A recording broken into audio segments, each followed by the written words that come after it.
shortly after the game was over and Edmonton won, I spoke with Kevin Lowe, a 6-time Stanley Cup champion, including 5 with the Oilers, also former Oilers coach and general manager.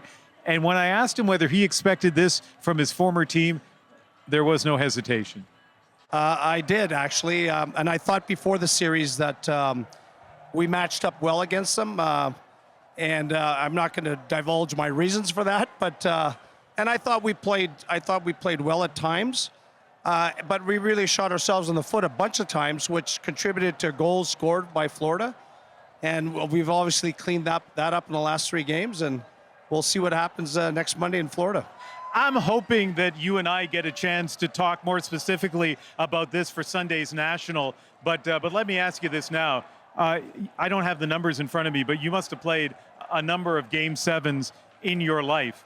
And I'm curious about, well, one in particular against the Vancouver Canucks in 94 for sure, Correct, right? Correct, yes.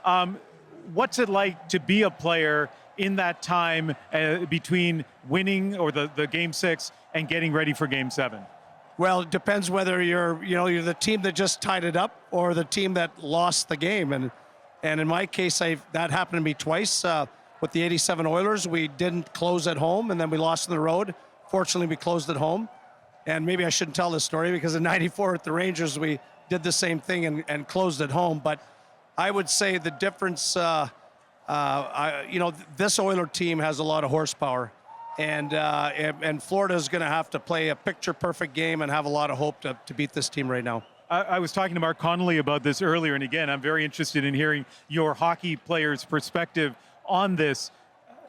The Oilers 3 years ago were a team that maybe would win a game like this 9-7 or lose the game 9-7. Here, they only let in 1 goal against a really good Florida Panther team. What's your perspective on how the Oilers have changed? Yeah, they collectively learned how to play in the playoffs now. They understand the importance of defending and to be, that's got to be throughout the lineup. And you can't even take a second off with that mindset. And the minute you do, at this level, it's so high. The minute you do, the second you do, the puck's in the net. And they had their blips at times in these playoffs, but this is a process that's been happening for a couple of years. I think, the couple of years in the playoffs previously, they learned a lot. And they're fortunate to be able to battle through their mistakes in the earlier rounds to hopefully bodes well. Like, they played a fantastic game tonight. And as you know, that's what a Stanley Cup team looks like. So if they can replicate that, they'll win a cup. We're here with Kevin Lowe, a 6-time Stanley Cup champion, 5 of those Stanley Cups with the Edmonton Oilers. I know you have a lot to do, so I just have 2 more questions for you. And one of them is, what do you make of that? Yeah, well, I was going to say, what do you make of it? Have you seen it before? Well, I don't know. So I live in Vancouver. And in 2011, things ended badly with the riot after both 94 and 2011. But other than that, the crowds built and built and built. Summertime weather, long nights, it was magical. I forgot what it was like. And then I came out here. Now, we in Vancouver didn't have the equivalent of the tailgate party or the moss pit. But, as a player, do you think the players are aware of what's going on out here? 100%. Yeah. They know it because their families are out in it and see it and let them know about it. And they, you can, when you're in the dressing room, you can hear the intensity of the crowd out, and that really fires up players. Edmonton's crowd in the Stanley Cup playoffs I'm a little biased, of course, but I don't think there's any better. And then you asked about this. Yeah, was Daryl Cates' vision.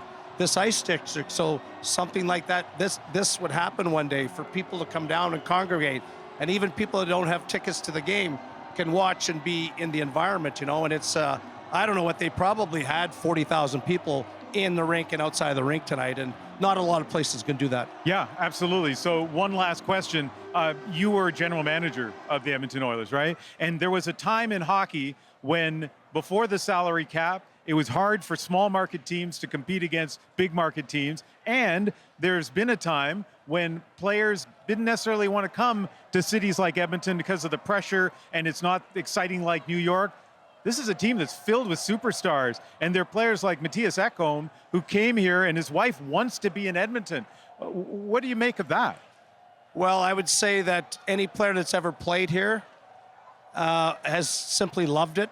Any of the misgivings they might have heard about Edmonton, they realize don't exist. We know that. I've lived here for 45 plus years. And, you know, if it has been difficult in past years, and you touched on in the pre-cap era, you know, where we had a payroll of about 35 million, Dallas had a payroll of 85 million. Wow. Couldn't compete. That's completely gone. Any market can win. But if the Oilers win a Stanley Cup, they'll get free agents here.